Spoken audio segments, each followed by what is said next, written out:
experts in the area around the UN General Assembly, and people physically went into 17 different rooms to discuss the issues around global development. And we thought this year, Global Washington decided to take this on and democratize the conversation. We're really spreading this information throughout the United States.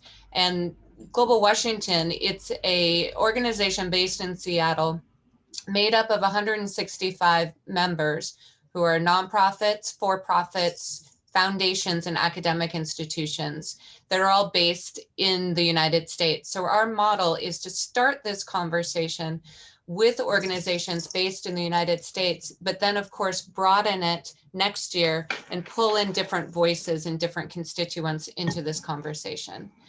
So today we're really looking at decolonizing global health. As you all know, 2020 has been a year of disruption. The pandemic has really allowed us to take a pause and rethink how we do our work, how we have social constructs, and to really think forward into the future. And also the dual pandemics of the calls for racial equality in the United States has really put a lens on what we do in global development. We're looking at this issue in Global Washington around decolonizing global development broadly, because we know there's an issue that we need to really look at equity issues more centrally. And because we're in this process of pausing, we can actually figure out how to build back our systems and our approaches in a more equitable way. We should not build back to the status quo of where we were a year ago or a few years ago.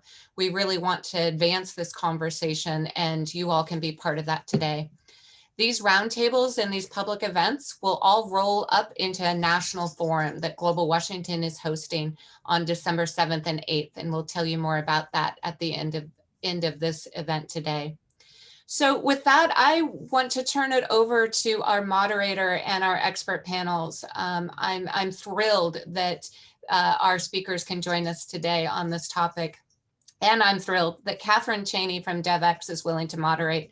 DevX, as you may know, is one of the premier journals of thinking about global development. And Catherine's been a journalist in our community for a long time. So I'm thrilled for her to moderate today.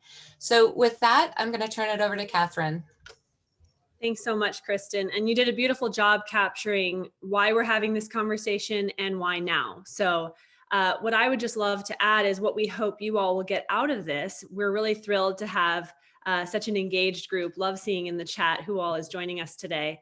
And I do want to encourage you to use the Q&A function. Don't wait until the very end, throw in a question. If you've come because you have a goal, something you want to learn, bring back to your organization, go ahead and throw it out as a question now. As you hear from our panelists, throw in questions as you have them. We want to bring in your questions throughout and make this as useful as possible for you. And really tangible. I mean, as Kristen mentioned, this is a moment to rethink how we do our work, and we all know why we need to rethink how we do our work. This is a sector that, while there is a lot of intention to do good, the sector has also perpetuated some power imbalances within organizations and between the US and low and middle income countries. I know many of you are based in the US and some elsewhere. And so we're going to talk with global health experts about how they are using this as a moment to tackle some of these deeply embedded structural inequities. I heard it put well in another session I was watching around this very topic of decolonizing global health, talking about language we use, assumptions we make, approaches we take. How might inequity be built into each of these things, and how can we change that dynamic? So that's what we're going to get into today. Let me quickly introduce our speakers, and then I want to hand it over to them to get their take on this topic. We're joined here today by Seema Handu, who's the country director for India at PRONTO International. This is an organization that aims to optimize care during birth, and preparing for this session, she and I had a really useful conversation around contextualizing solutions. So I think she can speak to that. We're also joined by Obed Kambanda, who's founder of Action for Community Development in Uganda. And I know Obed and I are going to be talking about not just the problem, but how we can use this moment to identify solutions and make progress moving forward. And then Mariam Zamir is Health Systems and Program Lead for Pakistan for VillageReach. which improves the capacity and reach of health systems in remote and rural low-income countries. And I know that VillageReach has developed some really useful materials on language as well as other factors to consider, and is very much a champion of this topic and sharing practical resources with other global health professionals. So I see there were some questions about hashtags. We have hashtags for this event, hashtag Goalmakers 2020, hashtag Decolonize Health, if you want to be sharing. And again, please include questions throughout the conversation, and I'll make sure to get to them as quickly as I can. So I want to open things up by really just defining the problem and why this is a problem that is urgent. It's urgent that we solve right now, and how you view the problem and potential solutions. So I'll go ahead and start with Seema. Seema, can you jump into what does decolonizing global health mean for you and your organization? Good morning, everyone. And thank you, Catherine, for that question and for setting up the context for this conversation. So as you mentioned earlier, PRONTO International is actually based out of Seattle. And our goal is to provide, optimized care during birth. So we work in many parts of the world, and I oversee our work in India. So in India, we work in Bihar and UP, which are the two largest and among the poorest states in India. And our work involves training the nurses and doctors on how to manage emergency and complications that arise during childbirth. And for this, we use simulation and team training strategies as the main components, along with communication techniques. Now, almost all of our training strategies and curriculum have been developed in the US. But if we even think that we could use our tools as is in India or any other country for that matter, that would be colonial thinking. That is what we call colonization. I would actually like you to, take it a little further and think of a reverse example. For example, let's, many of us like to do yoga. Let's just look at yoga. As yoga, as it's called yoga in India, and as it was originally called and practiced in India, is entirely different from what you see being practiced in the US. It had to be modified and adapted to the US cultural mindset before people could embrace it. The same thing is true about taking US-based solutions or Eurocentric solutions to India and then trying to fit it in the Indian system and culture to their solutions. Instead, we need to be fully immersed in the local context and culture and then modify our tools and technologies to be embraced fully if we want them to be embraced fully. And that is what we call decolonization. And at Pronto, I can give you a couple of examples that we have used in India very successfully. For example, during our simulation training, one of the, what we do is our trainees, who are usually the nurses and the doctors, they become the patient and they become the companion and they become the providers. And we do an entire, we simulate a scenario which really mimics a real, real delivery happening. Now in the US, we usually have a man as a companion. It's usually the husband or the father of the baby who accompanies the pregnant woman to the labor room. Now in India, men are not allowed in the labor room. So if we kept, a man as a companion in our simulation scenarios, I mean, it would be so hard for people in India to digest that. So we had to change that. And we had to make it like either a mother-in-law, a sister-in-law, or a mother to accompany the pregnant woman.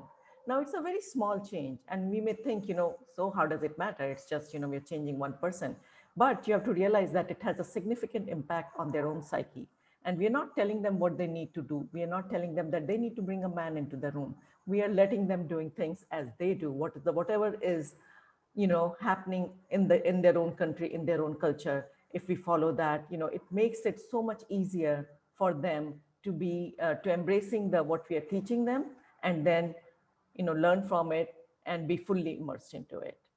And another thing we also do is we also have the patient wear a sari, which of course makes it very Indian, right? Instead of, we have parto pants, which are our birth simulator, which can birth a baby and have a blood in there. But on top of that, we put a sari. So, so it's very Indian. So they feel very comfortable with it. Another example I will give you is a small example of, respectful maternity care. Now, respectful maternity care, it's very different. It's very, depending on where you are, in which country you are, and what the cultural norms are. For example, in the US, you end up taking a consent for every little single thing.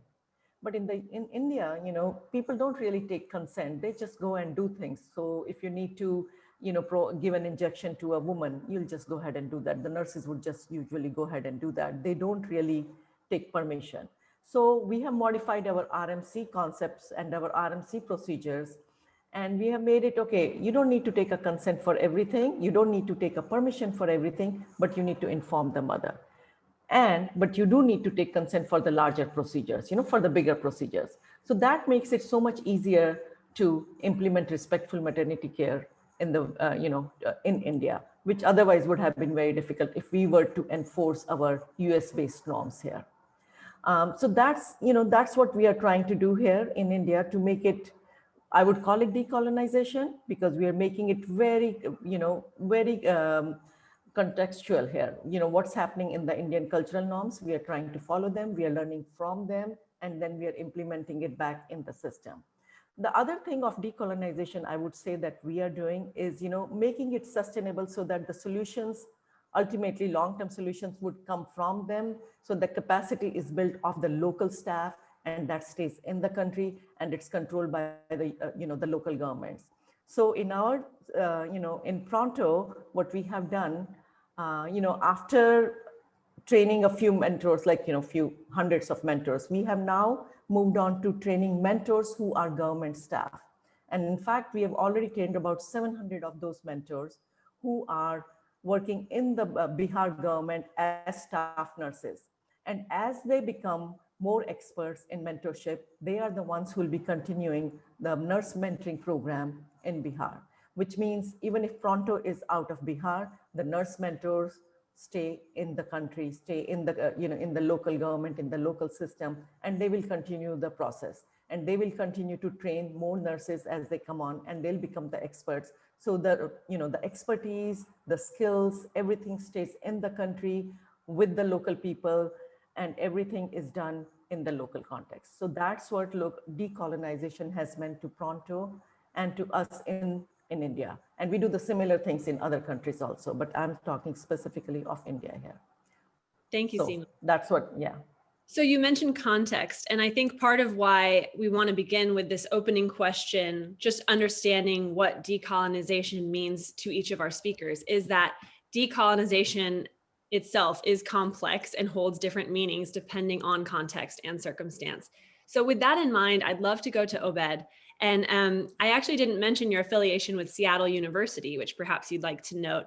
I'd love to hear just how you come at this topic personally, and we'll dive further into the models of each of your organizations, but I'm sure this has to do with why you founded Action for Community Development in Uganda. What does decolonization mean to you? And then we can get into the models of these organizations further and how you work to tackle this issue. Thank you, Catherine. And I'll just be building to what Seema has just already, started talking about.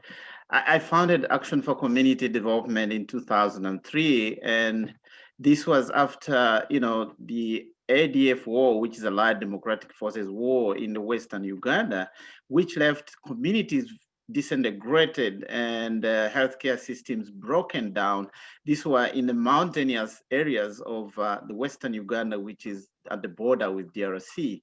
And I think the most important foundation for my founding of this organization was based into a fact that, family planning access, reproductive health access, and all maternal care access was broken down, and nobody was accessing care. It was too much with even HIV/AIDS by then, when, at the border with DRC, would see many people die, and spread of HIV was all over the place, being the border district. And so we started small by doing lots of work around promoting maternal care, promoting family planning, engaging men into the agenda of promoting family planning, because with the cultural context that Sima just discussed, there are lots of issues to do with context specific in decision making, determining who takes what, method of family planning, determining when to have babies, and this is not a women's affair alone, and just like the context in the US. And so when it comes to decolonizing global health, and where I'm interested in this topic as a doctoral candidate here at Seattle U, is the fact that this is a global agenda that we must all embrace. And the time, I think, is now, given the current situation that we are facing with COVID-19. And I want to just give some examples in relation to the work that we are doing in Uganda. One day we get a family planning donor who wants to fund our programs. We have a community-based approach to programming where we support community-based healthcare teams in promoting healthcare at community level, which is context specific, which is traditionally understandable. And they come with a method that they want us to promote. And at the end of the day, we discuss with them and say, is this the only approach that you have for us to take on? What about the other methods? What about, and it was an engagement, I must say, which needed us to get to a conclusion, because we were already having other methods that we are working on, that we are promoting with our community agents, that we are having, so that we provide a range of methods of family planning for mothers to decide upon. And it went further to levels of them thinking, if we don't accept this one type of family planning, we may not receive the money. And that's where I think decolonizing global health becomes an issue. I think this was Sayana Press, I remember by then, but we went deeper and there was this understanding, because we have built within our institutional mechanism agendas for discussing and engaging with donors under respectful grant making, because we believe that as agents of change who are based on the ground, we know what is working, we know what works for our people, and we know that the communities must lead the social change that we need in global health. So decolonizing global health, in my view, would involve, all actors of global health reimagining or rewriting the global health narrative, especially in this new era, like I've said, with new complex global health challenges. It is the devolving of power, because look at the example I just gave you. You have the power and privilege of money, and you're deciding which kind of method I need to promote with communities. It is challenging the negative systemic narratives as they relate to global health practice, of domestic, but also at global levels. I should also say that it is the dismantling of disproportionate global health financing issues that end up allowing very few people or very few institutions accessing resources. It's all that, Christine, because the intentionality, unless we have intentionality and authentic leveling of ground for equitable global health practice, even including through research, through innovation, through who publishes what, who authors which books are acceptable to be read, which innovations are taken to be innovations. I have been at international conferences, and unless you have an attachment to one of the international universities, you're not going to be considered. Where did he do the research? Who wrote the research? Those questions emerge. And again, I think this is the point we are talking about. How do we begin to appreciate that there is much more than we can know from the localization of innovation, of research. It's the outright acceptance by global health actors to create space for local innovation, but also allowing vulnerability for loss of power. We had to engage with this donor who at the end of the day realized that our model does not work from a top down, it works from a bottom up. And this is the whole point that we embrace at ACODEV in terms of assuring that even in deciding what works, deciding where funding goes, what priorities are happening, needs to be defined by the local people, by the people themselves who are facing the brunt of the challenges. I think as I finish, I should also say that in most cases, neocolonial influence has been eminent generally, and not only in Uganda, I've been in Congo, I've been in Malawi and all these other countries in East and Southern Africa, but you find instances of planning, implementing and expanding and evaluation of global health interventions in low and middle income communities has taken this level where, there's some level of influence. And for my 17 years of organizational work and partnering with diverse global health partners, I have realized that there's a lot to do. I was part of the Family Planning 2020 in Kigali, where we were discussing issues of how do we go about promoting family planning beyond, the 2020. And the point came up of how do we democratize access to not only resources, access to power, access to decision making, but also other research opportunities. Finally, I should say that in my view, I think you see that we need a lot, and the time is now. This COVID-19 is providing a great opportunity to reimagine global health programming, staffing, processes, funding systems, research and innovation practices in order to guarantee a democratized delivery system for global health. Thank you. Thank you. Very well put. I'm taking notes as you speak, and I loved your point about democratizing not only access to resources, but access to power. And I should note, as we're all bound to our virtual offices, and as this pandemic draws on even longer than we may have anticipated at the outset, it's an opportunity to rethink our systems and to change our systems. And I'm sure that people joining this webinar might be in different stages of that journey. Some might be still figuring out what to do in this moment. Others might be starting to make some changes and be further into their journey. But I hope, again, that we can walk away from this webinar with some concrete examples of what that looks like. And as you mentioned, down to the nitty-gritty of programming, staffing, funding practices. So with that, I'd love to bring in Miriam and hear about your view on this topic of decolonizing global health, how it led you to VillageReach, and maybe just at a high level, what VillageReach is doing when it comes to this topic, and then we'll dive a little deeper into each of your models. Thanks, Catherine, and thanks, Seema and Abed. I think a lot of great points have already been made, so I'll try sort of not to repeat them. But I think what struck me most when we even looked at the panel was that we are talking about this in reference to the Goalkeepers report and an article by the Lancet Journal, which in itself, to me, speaks about colonization. We look at these standards, or who is setting the gold standards for what should we talk about, or what is priority, or what should we emphasize at all. So it's so inherent and deeply rooted in how we work and what we do that it's difficult to sort of tease it out sometimes. I think one other thing, I grew up in Pakistan. I lived most of my life there before moving to Seattle some years ago. And I think one of the things which really struck me moving here is I had to choose when I was doing my master's degree between doing international development and choosing between nonprofit management.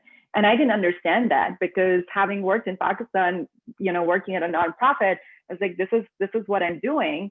But the work that I had done in my country was actually reframed as international development, and what nonprofit management is completely different. So I feel that we really need to, where decolonization really starts for me, is questioning our own assumptions and really starting from there, and who we are and where do we come from, and how are we using terminology and language to frame some of this. I do think also, going back to like what we think is gold standards, decolonization really is like, who is part of the conversation? Who is part of the decision-making process? Who are the influencers in this field? And in global health, I find that often a lot of the work is often very top-down. So you have these, very high-level global meetings and consultations in Geneva and Europe and US. And when people want to be inclusive, they say, oh, let's invite these people from countries to come and be part of these conversations, not realizing or not understanding that, just logistically, it's extremely hard and impossible for people to make that journey. These visa processes can take like 3 to 4 months, are extremely costly, time consuming. So it's not just this privilege of like having a passport of one of these European, UK, US places and saying, oh, I can just sit on a plane and I can fly there. And so, when people are even trying to be consultative, there's an inherent bias and that is embedded in how we think about global health as well.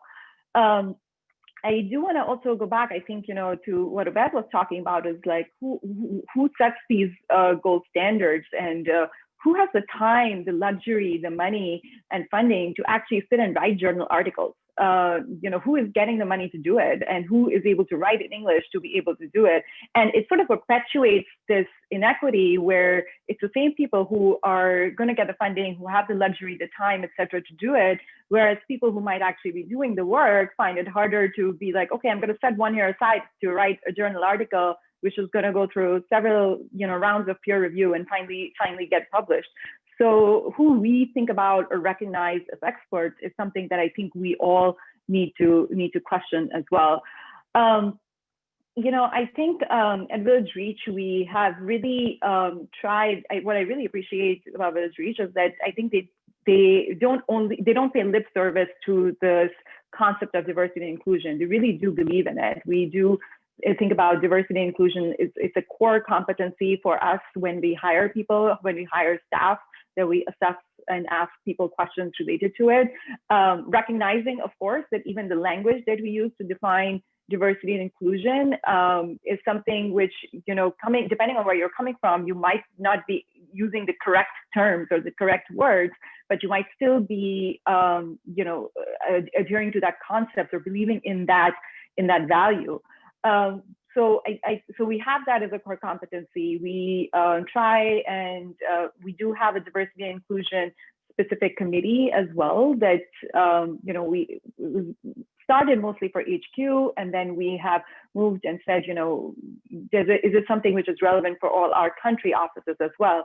And there, I think a lot of like small changes that we as organizations can make when we think about equity within our own organizations. And a simple example can be staffing salaries across our multiple offices, understanding and recognizing what cost of living can be in different countries, but even beyond that, how do we make some of that a little bit more equitable? How do we create more opportunities for people to work in?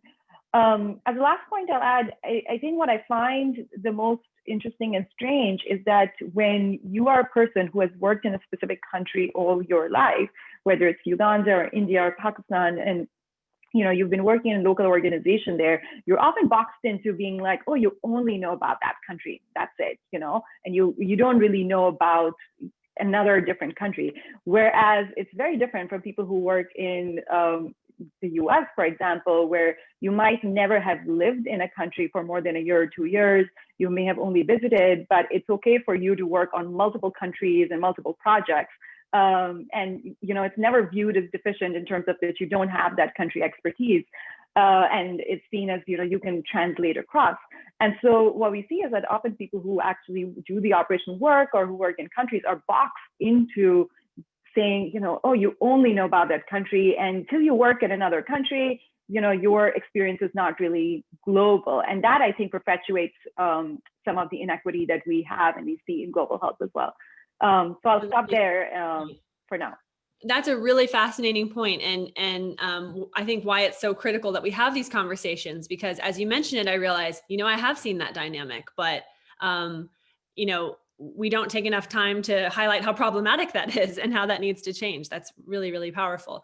I'd actually like to follow up with you on the language point, because I know that for you, when it comes to this topic of decolonizing global health, language is such a key part of it. And it's not just the problem that the English language is dominant, which I know is a major challenge, but also the language we use in our organizations. And in a separate conversation on this topic of decolonizing more broadly this sector, there was a point that language becomes practice, practice becomes policy, policy becomes culture. So we're starting with language in this question for you. But of course, language is so meaningful because it informs policy and culture and the way the sector operates. So can you expand beyond this problem of the English language being so dominant, which would love your comment on? What do you mean by the connection between language and decolonizing global health? And what are some pieces of advice you might have for this for our attendees today? Yeah, absolutely. So I'll start out with the point of the English language. And, this is a very direct sort of result of colonization, where a lot of countries that were colonized, English is looked as sort of this thing to aspire to. And sometimes local languages might be seen as secondary when people are trying to people are being educated. So, it's sort of looked at as if you know English and if you can speak English well and you can read and write English well, you would probably be chosen over another candidate who might not be as fluent. And I can say, I have benefited personally from it because of this emphasis in my own education growing up in Pakistan, that, it was sort of, you were trained to actually think in English as well. And the local language Urdu was sort of seen as secondary. And I've benefited from it as well in my education. But at the same time, you lose some of that culture in a way, because you now see that a lot of people who are from the younger generations are not as fluent in the local language as well. So I do think that plays a part in it. And I think it plays a part also in terms of fundraising and donors, et cetera. When donors come and meet you, I remember having this conversation with a donor, and they were asking me about a specific organization in Pakistan who was just not working well. And they were like, we're just not getting the results that we need from them. What do we do? And it was so well known that an organization actually did nothing. What they were really good at was making nice presentations, putting nice numbers, which people like to see, and doing really well. And that was one of the key reasons why they received and got the money, versus organizations which actually might be doing a lot of the work, but they just don't have that capacity and capability to write long, complicated grant proposals or to speak that specific language the donor wants. But sort of going beyond the English language, to your point of how it influences policy and culture, I think we need to reflect also a little bit on what language do we use to define certain things. So, for example, when we use the terminology of developed versus developing country, it's problematic because it sets a standard for what is developing and what is developed, and there is a value judgment which is attached to it.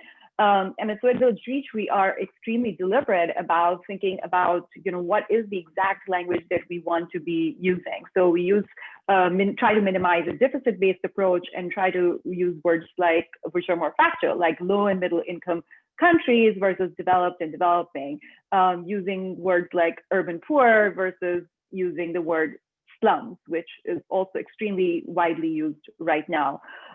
We also think about using non-judgmental language. So, people will often say health workers lack motivation to do their jobs. And so there's a value judgment attached, not understanding the perspective that health worker is coming from and what their incentive structure might be. The last thing I'll add on this is about expressing equal partnership. Again, I'll say, you might have somebody, a donor or a technical partner come in and say, we eradicated polio. And on the surface, it might look okay, but it's so problematic because it discounts the work of all the organizations and governments that did the actual work, and especially the health workers who put their lives at risk every single day to actually make that happen. So when someone says, we did this, without thinking about the partnership that you need to have with people in countries, I think we need to reflect on and think about what language do we use to define that. I'll just share quickly. I appreciate the way you mentioned the problems with deficit-based framings. And I'll quickly share, just in the world of journalism, as all sectors go through what this year means for them and how do we reflect and how do we improve. There are a lot of conversations around the need to move the narrative from deficit-based framing to asset-based framing. And I think the same goes for global health. And it's a shift we need to see happen, and now's the time. So I really appreciate that.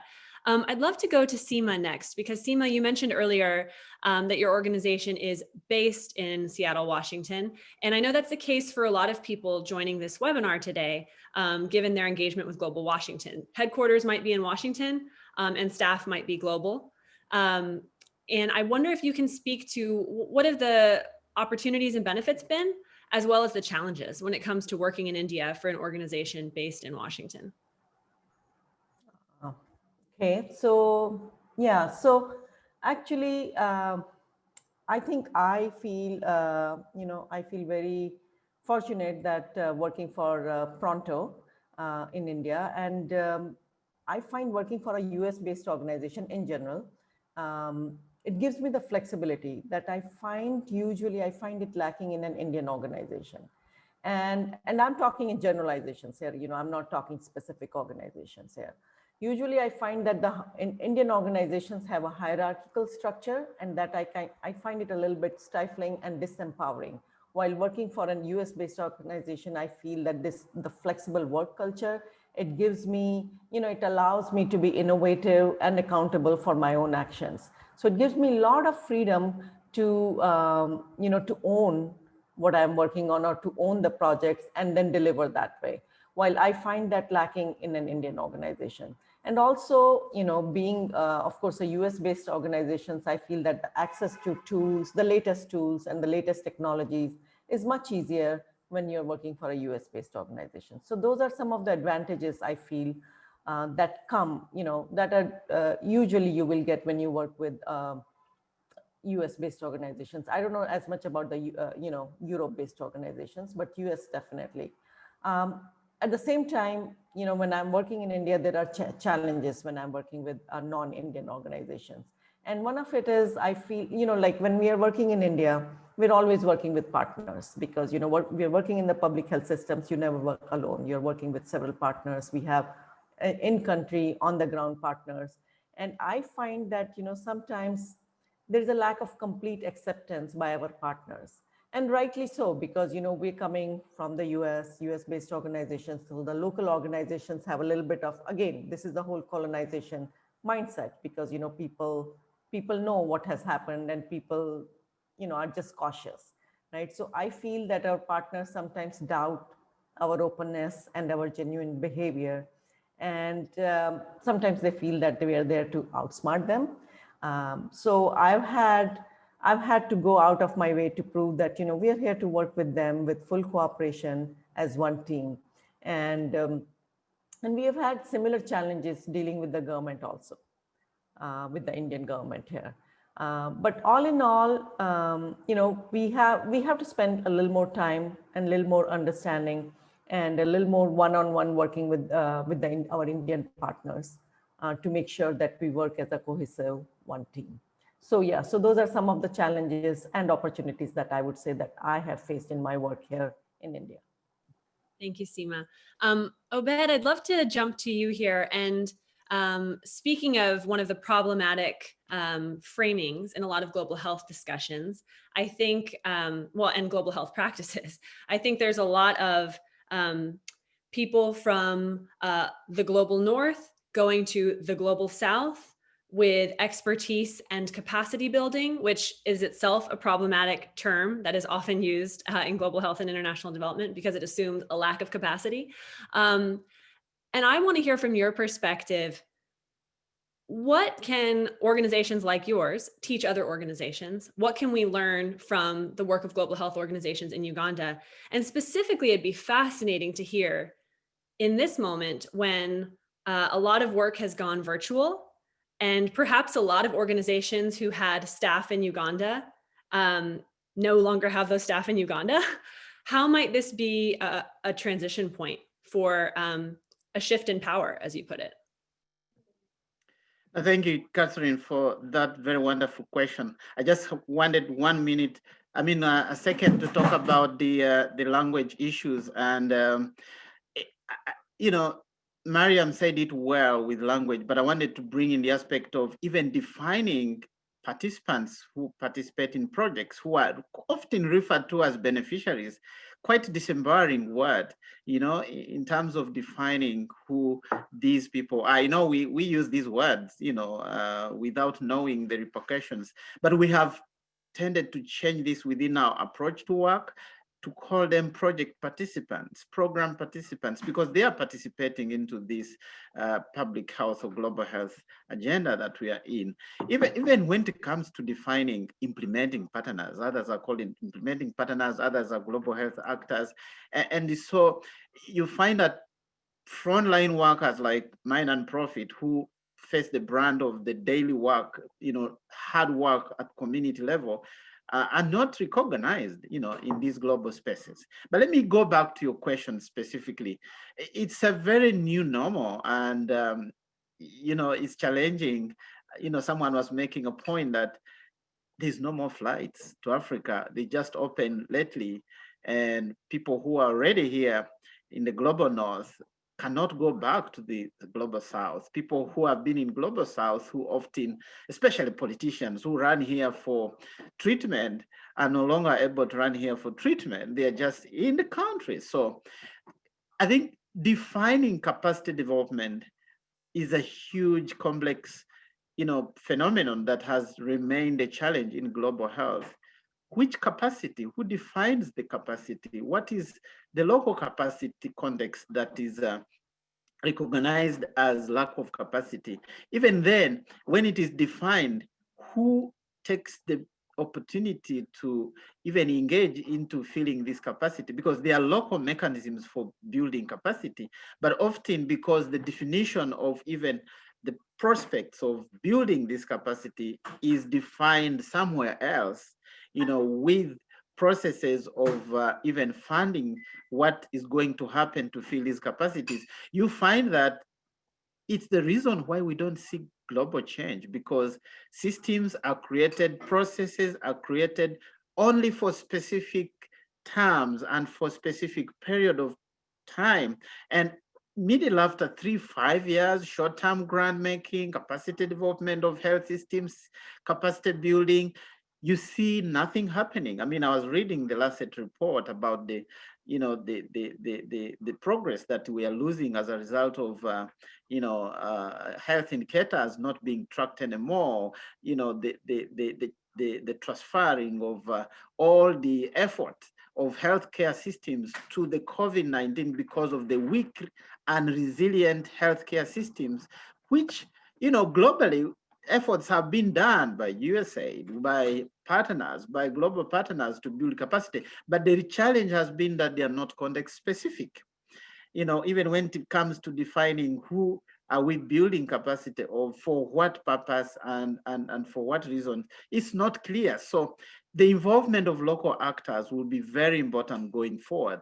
The involvement of local innovation and defining capacity in terms of what exactly is needed is very important, because quite often capacity development programs as healthcare system building, these are words, big words that are defined either in Global North, DC, wherever headquarters, and things don't work out the way they should work. Going to your point of programs especially, I think it's an opportunity for global health actors who work with organizations like mine in the Global South to sit around the table, to ask ourselves very hard, crucial questions of, is this the way we need to continue working? What about if there are ways we need to rethink and reimagine the ways we work together, the way we, tap into the opportunity of multi-sectoral approaches that Uganda has been championing for many years, especially with the HIV/AIDS response that Uganda is known for in the early 80s under the president who was by then leading these efforts to HIV/AIDS, save for the challenges we have right now of sometimes corruption and other tendencies. But Uganda has been known for a multi-sectoral approach. Even the current One Health strategic plan that has been defined by all partners. This is one of the strengths we have in Uganda, because actors come together. We sit around the table. My organization sits on technical working groups at Ministry of Health, sitting together with partners. It's beyond now coming with a program and you think you're going to dump it in communities without going through a one healthcare system, a one healthcare program strategy for the country. Because at the end of the day, it's the people that are going to be remaining in this healthcare system. It is the people who manage changes that are happening in this environment. And so we must see changes. We must see that the Global North must work with the Global South in defining the agendas, in defining health indicators, because we have seen programs, to mention like PEPFAR and all these global programs which come and indicators are already defined, everything is defined, and governments try to buy in, show as if they are buying in because they are tapping into the resources without actually even questioning anything. So how do we contextualize planning? How do you contextualize staffing? Expatriate definition. I was, talking at another event, panel event with global leadership, and the challenge is who defines even an expatriate? Who is an expatriate? To Mariam's point, you have been in Eastern Southern Africa, you are not global enough. Or you have been in India or Latin America, you're not global enough. So who is a global leader? Who is a global public health leader? And I think it goes to all these. Can I see that Global South actors can be brought into Global North to share experiences, to share best practices, to share innovations that are working? That's what it will take to decolonize global health.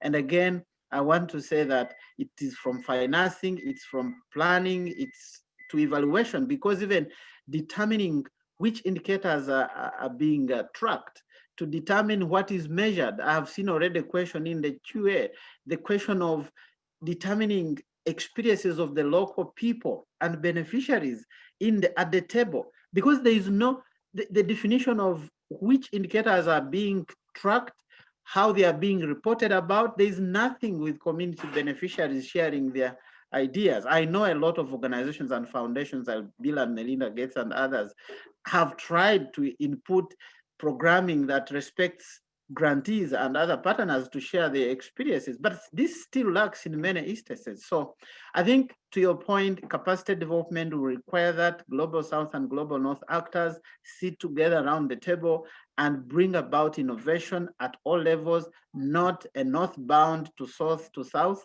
effort, but both ends of learning and cross-cultural learning in this process of globalizing health. Thank you, Obed. And I know you mentioned, we do have a couple questions coming in. I know Kristen mentioned to hold on questions because panelists might be getting to your question. And yet I would actually, we're about to make that transition to audience Q&A. And I'm really going to ask each of our panelists about their outlook for the future. And I hope that in our Q&A, we can get into the road to that future. So I think if you do have questions, you can go ahead and get ready to start dropping those in.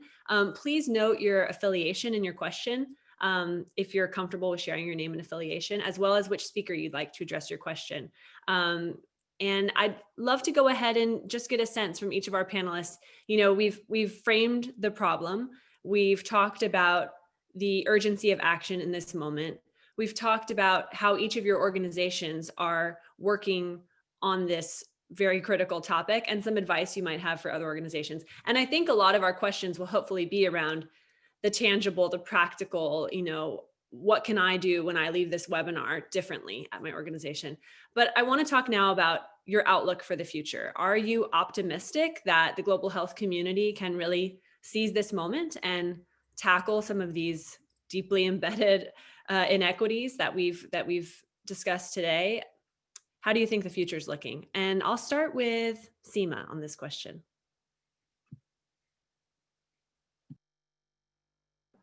I'm just unmuting myself.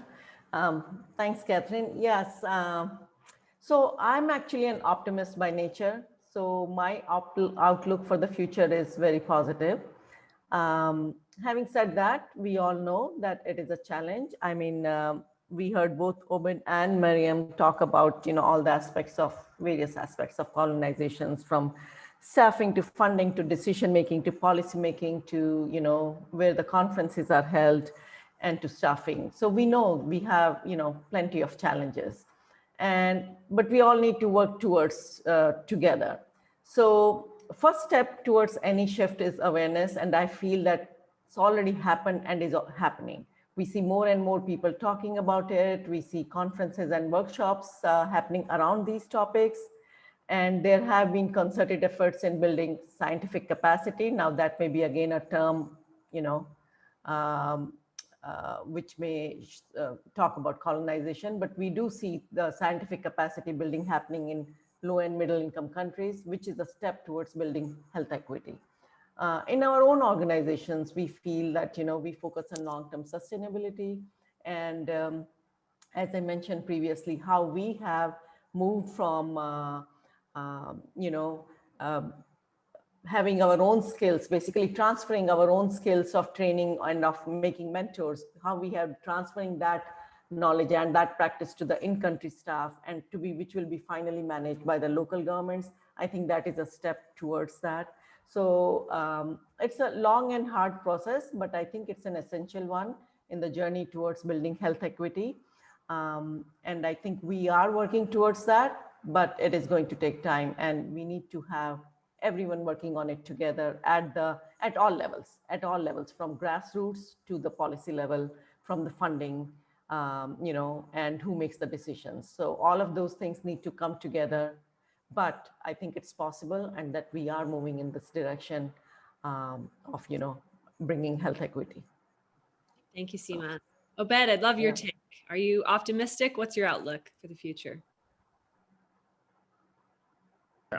I think I must say I'm optimistic on one angle, and I will say why I am optimistic, because I think I see a good future in terms of even right now to have these conversations and spending this time together to discuss about this important point is a good start. And provided, like you earlier said in your opening remarks, that we can take one or two steps after here at organizational level to begin to make changes. I would think that, though, that dismantling these structural inequities and bringing about equitable global health practices will take intentional and authentic actions. And what I'm meaning with intentionality, it will involve global actors to take on radical changes that they are willing to take vulnerability.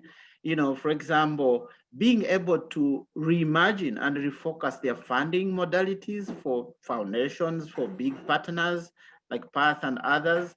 And I want to say things like actors building local adaptive capacity that is context specific will be very, very important, in low, middle income countries, but also working with low, middle income countries in building resilient healthcare systems will be very, very important to survive the epidemic and pandemic shocks like the one we are seeing right now.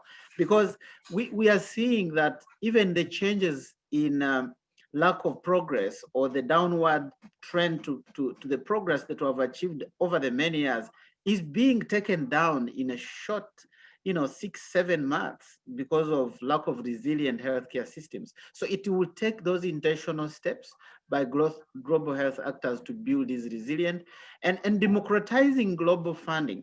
And by democratizing global health funding, I'm meaning creating a landscape that is accessible for everyone, to proactive and non-reactive funding, because we see quite often global health actors and donors kind of responding in a reactive way than being proactive. For example, COVID-19, we've been talking about health pandemics. They are going to come. We are going to have disasters. We're going to have health emergencies. But I think little has been done by most global health actors to be proactive and to begin to think about the future of global health in a more proactive way. So it will take that, and that's why I'm saying I think the future is bright, but needs these intentional steps.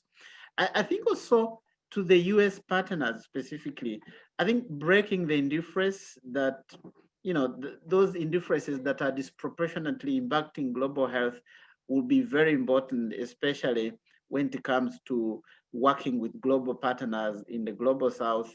And also, I wanted to mention one thing, that the need for democratizing, for example, access to new vaccines and avoiding a likely vaccine in quotes appetite involving hoarding by rich economies, because we are talking about low middle income countries which may not even, who are struggling with even lockdowns, whose citizens cannot even afford access to testing kits and all these aspects. What about a vaccine which is coming, for example? So, and we are lucky we have partners like the COVID vaccine global access facility, COVAX of WHO, which is meant to, we need to utilize these, I think, by ensuring that we don't see situations of where other partners in low middle income countries do not access funding. But what I want to finish and say, I think we are global citizens, we have a future, and gone are the days for living in silos with our privilege and power.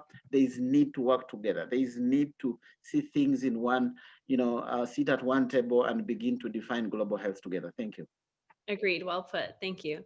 Miriam, I'd love to go to you and talk about your outlook for the future, especially as someone who, I think for a lot of people, these are new conversations because of all that's happened this year, putting inequality in the spotlight and figuring out how might my organization be part of the problem.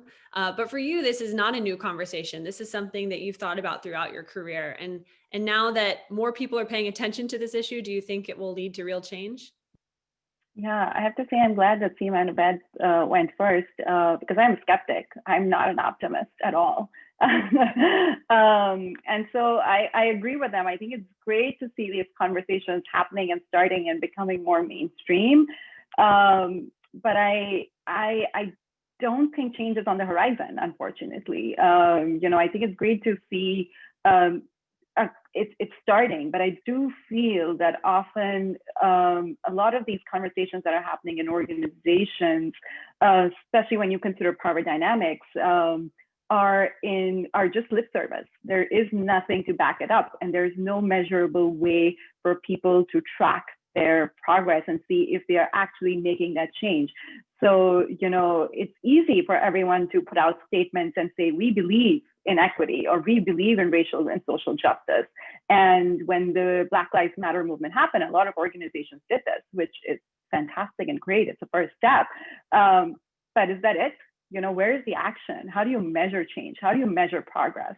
And I think that's still missing. So I think we still need to continue to push people to think about this in the work that they do every day.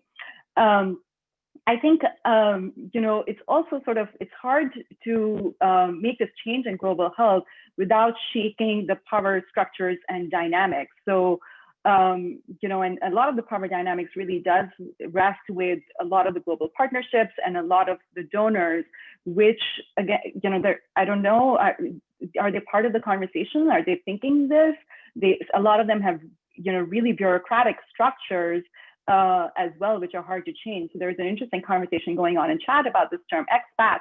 And UN agencies are infamous for this, where the way they treat their in-country staff is very different from somebody who they call expat staff. And there is huge inequities and inequalities within it, and nobody calls them out. There is downright discrimination in how they do it, to simple things in terms of who gets transport and security, to salary structures, to what professional development opportunities are available. And it's just so rampant. I think the other point I want to make is that organizations, global organizations, which are doing this or trying to get to it as well, again, are they really operationalizing it is a big question mark. So I was just looking and assessing the structure of the PMNCH partnership board this week, or the GFF board, or anything when you look at these big partnerships and organizations and you think about governance structures. And there's a great evaluation on this and are in their governance and accountability structures for PMNCH. And PMNCH has a great diverse board, which has CSO constituency representatives, but also UN agencies and donors and stuff. So it's looked at as a great, diverse kind of governance structure. But the power dynamics within it are still sort of very, very top down, where the decisions are made by people who have money or who have political clout or one of the UN agencies. And so I feel like till some of these organizations really revamp the way they think about it, I don't know if change is necessarily on the horizon, to be honest. I welcome and appreciate that response. And I think I'd be curious to poll our attendees whether you are optimistic or a bit more pessimistic about the future. But I think at least part of why we are all here is we do hope for a better future, whether or not we believe it can happen, and are working to make that the case. So All of your responses were very helpful. We do have some questions coming in. Keep them coming. I'm going to go ahead and jump to a few of them. But I wanted to just quickly elevate, just because I know people might watch this later as a recording and they might not see the chat. So I'll just quickly expand on a very interesting conversation happening that Miriam mentioned. I won't share names since I think the chat is a bit more of a personal space, but just to note, one of our attendees noted that the term expatriate actually has a white supremacist origin. UK nationals working overseas are called expatriates, but people moving to the UK or US are called immigrants. And by definition, expatriate is a patriarchal term. So I think, again, kind of builds on what Miriam was saying earlier about language. And I appreciate that thoughtful note in the chat, because I think this is just, again, such a critical moment for self-reflection about the way we operate and the language we use. And when that term came up, I appreciated some of the conversation around it in the chat. So for those watching this later who might not see the chat, just wanted to share that. So let's go to some questions. We have some great questions coming in. Several of you mentioned funding being part of the problem and the way that global health funding works. So we have a question here from David Sarley at the Gates Foundation. He asks, for all panelists, what should funders do differently in framing their strategies to give greater agency to communities in the global South? So I'll throw that out there and whoever wants to jump in. Miriam, did you want to jump in on that? Sure, I can start. I think there's just so many issues and where to start from.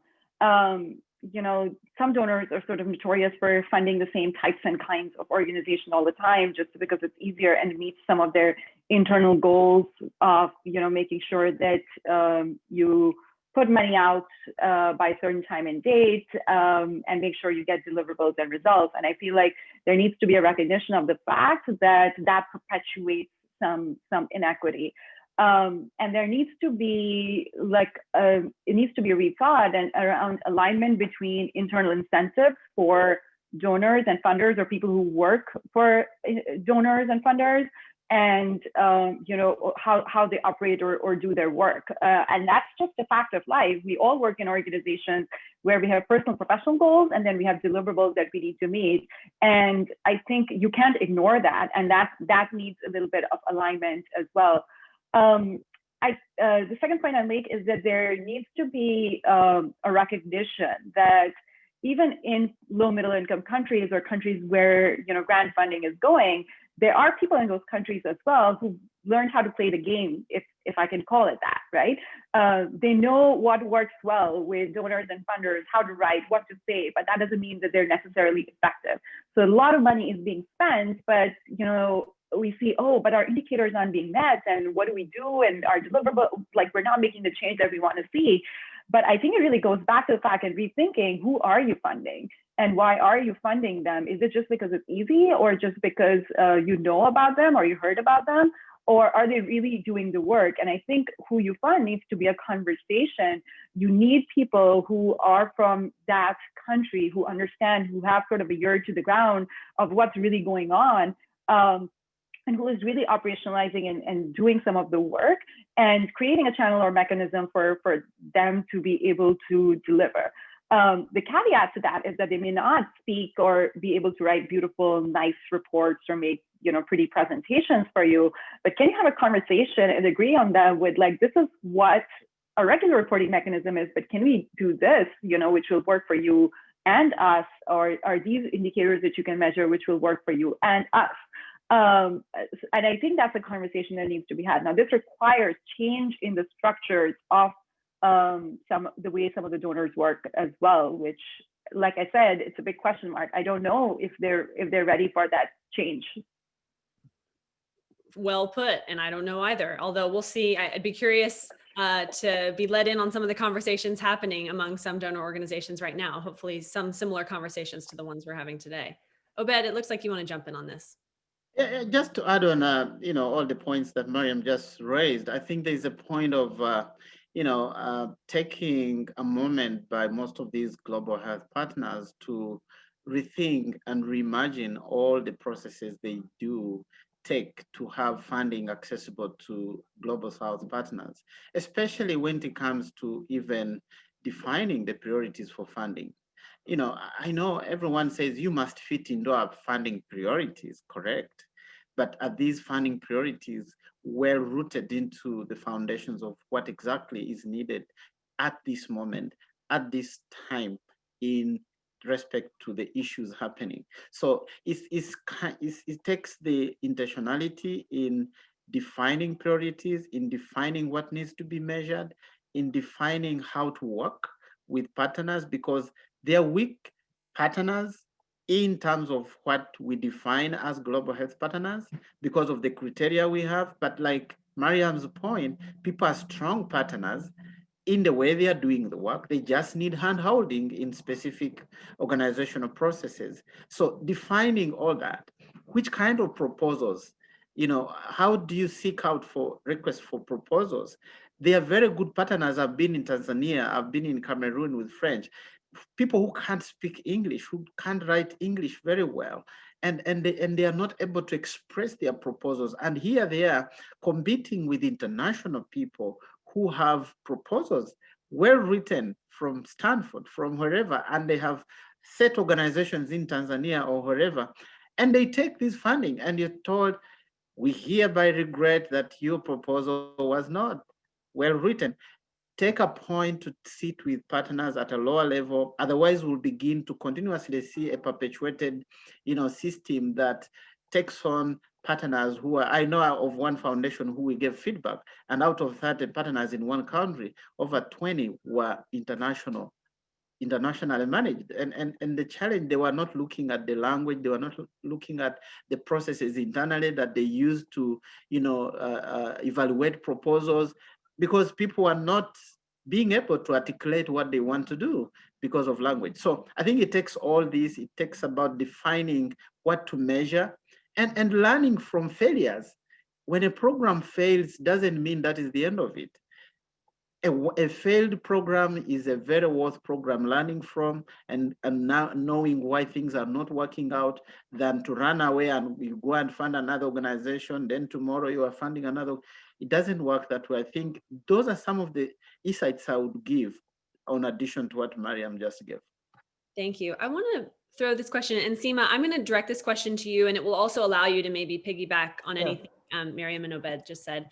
But this question actually comes from Heidi Breeze-Harris, the executive director at Pronto.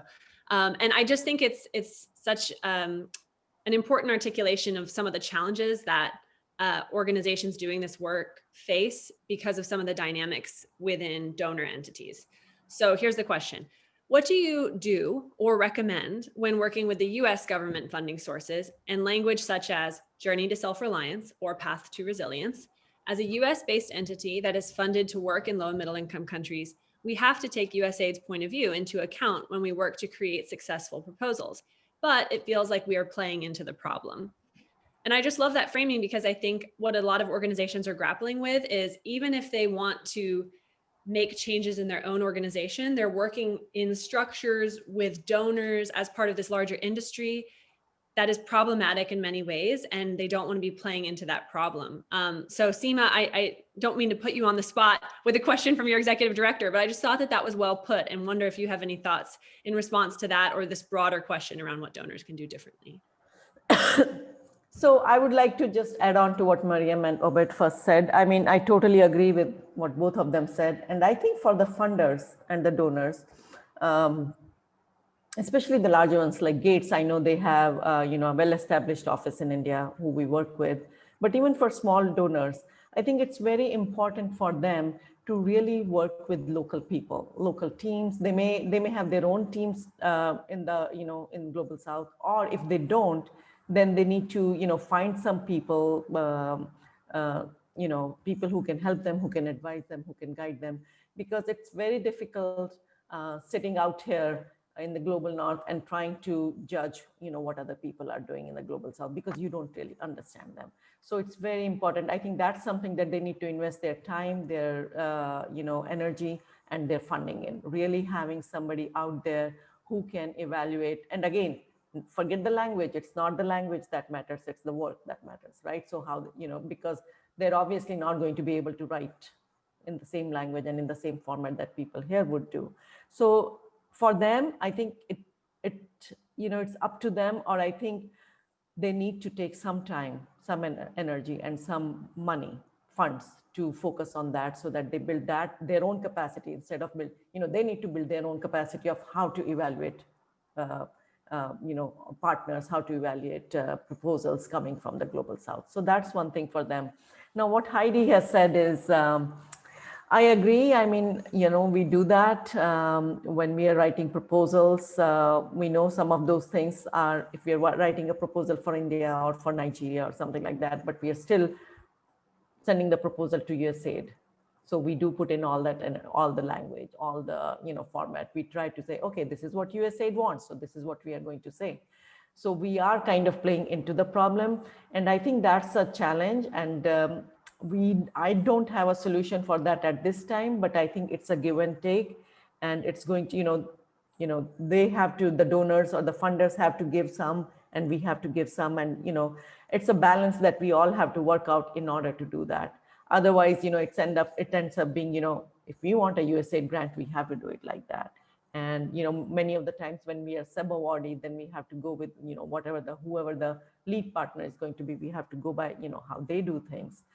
So that's how things are right now, and that's a challenge. But I'm hoping, being an optimist, that we will move away from that and slowly maybe having some kind of a partnership with the donors themselves also, that we might be able to change this and move it to where we want it to be. But I think it's going to take time. There is no question about that. I'll make a quick comment on this, if it's okay. I think I agree. I think it's really a partnership and a conversation between partners and donors that needs to be had. And change is slow. And we want to make sure we get the funding to do the work, but at the same time, you can sort of say, we're not going to work with this donor. But to sort of give you an example is there's a lot of emphasis on urban poor communities globally, at least in the vaccine or immunization space. And for the past 3-4 years that I've seen, it was always about urban slums and using the word slums for it constantly. Now, there are people that we're really good partners with that we can, go and say this, maybe, let's try and use a different word. Let's try and reframe it. And that's what we've done. But I think, you need to keep having these conversations slowly and steadily, to the point now where I see is that the word urban slums is still used, but there is a shift where at least 50% of the time I see people using urban poor instead of the word slum. So there is some shift that's happening. It's just very, very slow. The second suggestion that I'll make is that if we think about the language that the donors are using, how can you reframe that in your own proposal? So if they're talking about journey to self-reliance, what they're really talking about is maybe sustainability or government ownership or country ownership. And so, you can still talk about that self-reliance, but maybe try and reframe it in the way we address it or write it, and say, we want to, make sure that it's transitioned and we are not providing continuous technical assistance, that sustainability is a core value in the work that we do. And I think that's the way we try to do it at VillageReach. It's by no means perfect, but this is what we're trying. Thank you. Really helpful advice. There's a series of great questions here from, and I hope I'm saying your name correctly, Reagan Marie Smurthwaite from Climate Investment Funds. So I'm just going to throw out these great questions. And I love that she's asking for specific examples. So take home examples for our webinar attendees here. She asks, how do your organizations encourage partners and program participants to push back on your organizations? Do you have any specific examples of partners or participants bringing ideas that change the way your programs work? And related to that, assuming your organizations receive donations from larger foundations/donors, which I believe you all do, have you pushed back on donors about donor requirements that change the donor's way of working? So the question is around not just feedback, but pushback that changes your way of working from the people you work with and serve and from the donors you work with.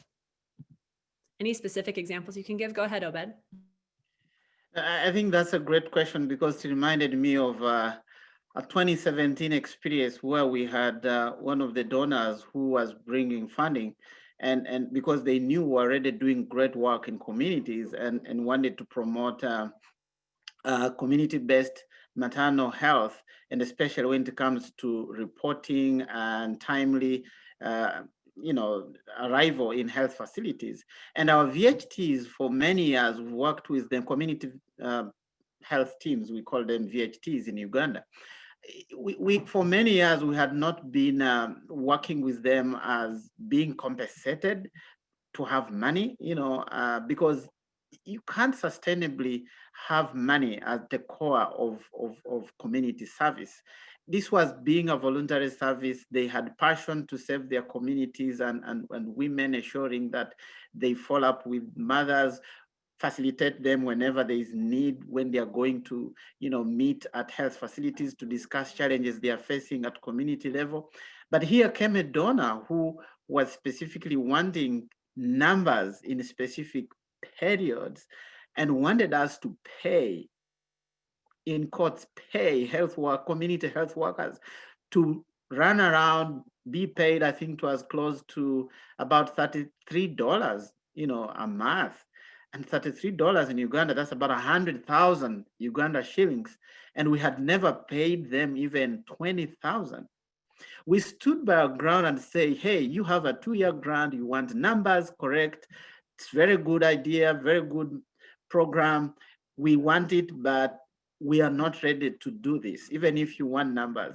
We don't want numbers that are just at the superficial level for just meeting targets. It must be inbuilt systemic change that we want to see numbers rise. So we stood to our ground and told them we cannot take this grant in the way it is. We need to work together, even if you want numbers. If the numbers will be good, it's because we are able to work with communities very well, and mothers can go and get these services, but not buying, these processes at community level. So we worked out, and they were able to accept that, because we have a model that engages communities to work in a more proactive way, because that was going to kill our system. It's not sustainable at all. And these are some of the mistakes that Global Health Partners continue to do. Come with a program, the way it is working elsewhere, you want to bring it the way it is, and I think that doesn't work.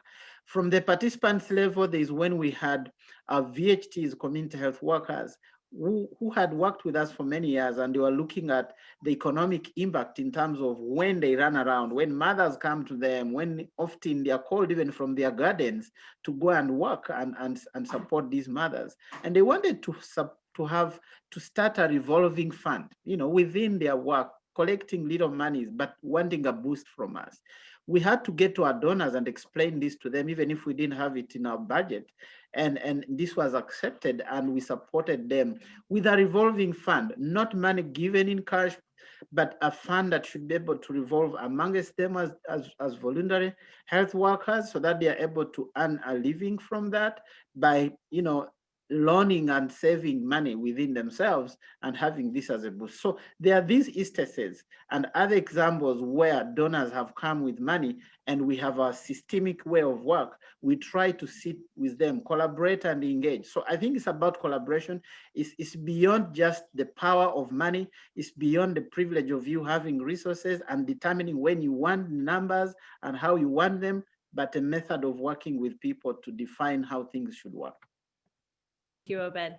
Would love to open it up to the two of you. And again, I love the framing of not just specific examples of ideas coming to you that change the way you work, but how do you actually encourage partners and program participants to push back on your organizations? How do you create that opportunity?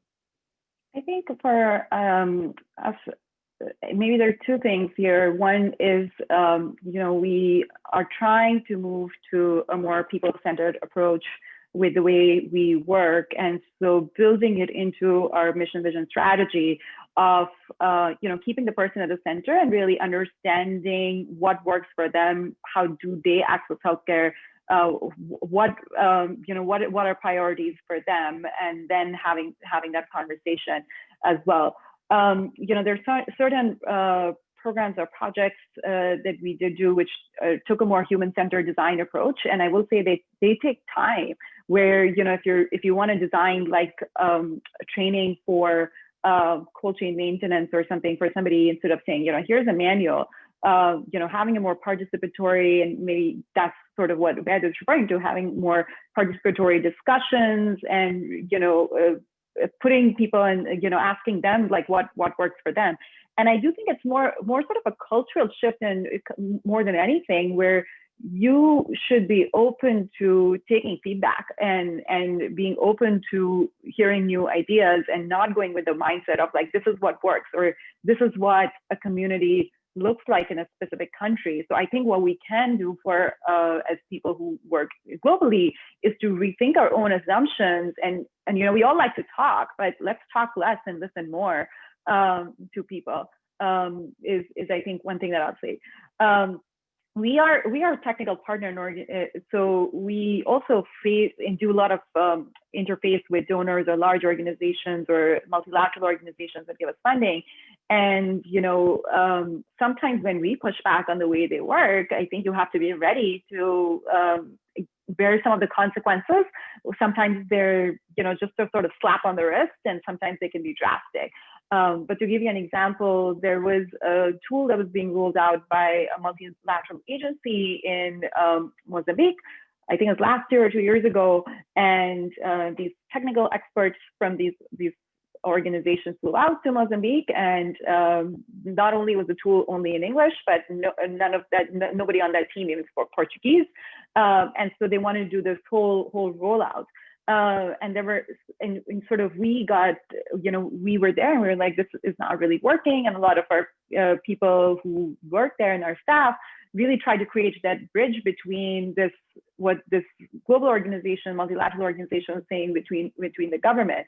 And then, we took that input and feedback and like how this approach is just obsolete and doesn't work, and raised it at different avenues and concerns. And some of it requires, it requires a lot of like good relationships that you have previously built. It requires a lot of back channeling as well, but some of it requires just, highlighting it to that relevant person. And I have to say, like, people weren't happy. They were just not happy. And they're like, this is just not, things work. You're not supposed to say these things in public, and, don't raise it on email. Just come and talk to us quietly in the background. And I think it's a call that we all have to make for ourselves. Like, at what point in time is just having backroom conversations and keep highlighting it okay? And at what point in time do we really have to raise it on more, I don't want to say public forums, but forums where there are a larger group of partners involved to say, this is an issue. And I think people are often afraid of being viewed as sort of troublemakers or organizations which are, constantly talking about one thing, and it's not aligning with what other global organizations' perspectives may be. Thank you. And Seema, what about you? Just examples of how pushback has led to change, whether from you to donors or some of your program participants to you. Actually, I'll give you an example. I'll give you examples of how we work with our partners and how, ideas from them and feedback from them has changed the way we do our things. I mean, we are very, very cognizant of the fact that we are going to go work in other countries, and we have to be very, very sensitive and aware of what their needs are, and what the culture there is, how they work, and what the needs are. So we never go, we always go with an openness, with with ready to accept any kind of feedback that they have based on their systems, based on how things work over there. And especially, when we are training, the nurses and the doctors and how they should be identifying complications and managing complications, how they should be working with the patients, how they should be talking to the patients. All of those things are, first of all, the guidelines are very country specific. And in fact, in India, it's even state specific. And secondly, it's also, how they deal with the patients, how they communicate with each other. That's very culturally, specific. So we actually work with our in-country implementation partners, and we look for their feedback. In fact, we ask for it. And it's like, this is our program. This is what we have, our curriculum, but we don't want to just, implement this as is. So we are always go with open mind. Okay, what do you have here? How should we change it so that it is embraced, so that we can easily, implement it? And, it has a local guidelines, it has the local context. So we've always got feedback from our partners, and we are always there to, change our program to their needs. And I think that's the way it should be. We can really not take what we have and say, okay, this is what we have here, let's go implement it. So yeah. Thank you, Seema. There's one question here that I think is such a fantastic question, and yet I believe we're out of time. So I just want to note the question, because I think we have a very engaged group here, exchanging ideas, exchanging links in the chat, and perhaps this is a question to continue the conversation moving forward. So again, I hope I'm pronouncing your name correctly. So Lindsay DeCon at Amplio Network asks this question: how can we measure progress toward the changes we're talking about? What would that look like? How can program M&E practices be more attuned to these issues to help advance progress? So it's such a fantastic question. I think part of how we hold ourselves accountable is by measuring progress. So I would just maybe leave us with that great question, and that's maybe a way we can all continue this conversation. What changes do we need to make, and how do we measure that progress? I'm going to hand it back over to Kristen in just a second, but I just wanted to say that in terms of my outlook for the future, I feel more optimistic having had this conversation. And I think what I would encourage all of you to do is to continue the conversation and not just talk about this in terms of concepts and the need, but practical examples and failures, as Obed said. Talk about the work you're doing to solve these problems, talk about how you're succeeding and failing, and then find ways to hold yourself accountable through measurement. That's why I thought that question was so great. So thank you to Global Washington for convening this conversation, and to our panelists and attendees, and I'm going to hand it back over to Kristen. Yeah, thank you, Catherine and Miriam, Obed, Seema.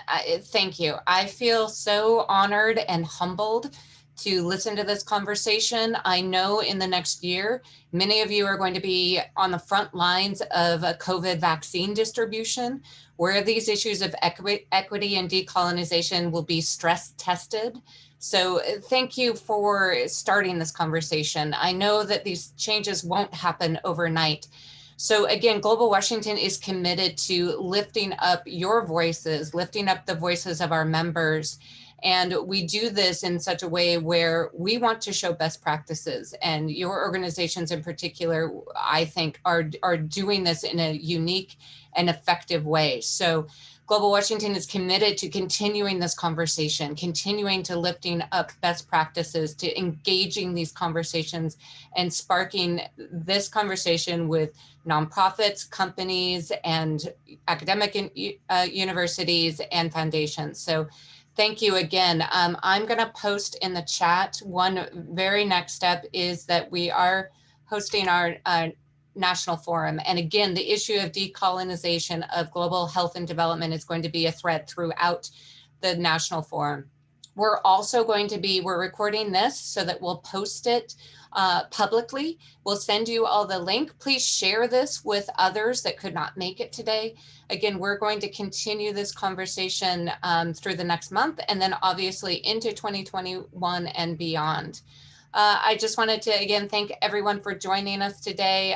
Thank you for the thoughtful comments and the questions. I can tell this is such an engaged and passionate community. So thanks for taking the time again today. Have a good rest of your day, and we'll hope to see you at the National Forum. Thank you.